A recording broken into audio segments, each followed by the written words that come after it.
గృహలక్ష్మి కింద ఇల్లు వచ్చింది.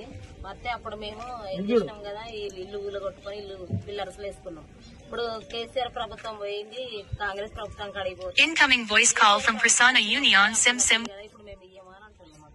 మా ఇంట్లో మీద పడి ఎడతాను లేదమ్మా, మీరు ఎమ్మెల్యే దగ్గరికి పోతే అట్లా అంటాను. ఎమ్మెల్యే అంటాడు కదా, రిజెక్ట్ అయిందమ్మా, మీకు పిల్లర్స్ లేచి ఉన్నాయి కదా అంటాడు.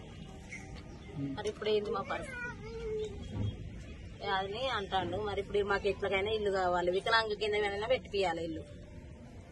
అది పరిస్థితి. ఇప్పుడు ఏ కట్టుకలేస్తే ఏమవుతాయితే నాకు అక్కడ లేదు. మా ఇంటికి వచ్చినప్పుడు అన్నాడు కదా ఎమ్మెల్యే నీకే ఇస్తామా, ఫస్ట్ ఇల్లు నీకే ఇస్తా అన్నాడు కాంగ్రెస్ గెలిచినప్పుడు. ఫస్ట్ ఇల్లు ఇస్తానంటే ఇప్పుడు పోతే మా ఇంటికి రాలే అంటాడు ఎమ్మెల్యే. మరి ఇప్పుడు పరిస్థితి కార్పొరేటర్ దగ్గర పోతే కట్టిద్దాం తీయమ్మ, మరి అడుగుదామని అన్నాడు సారు. ఇప్పుడు ఆయన నచ్చింది లేదు మా పరిస్థితి. లింగంపల్లి నిర్మల సరే.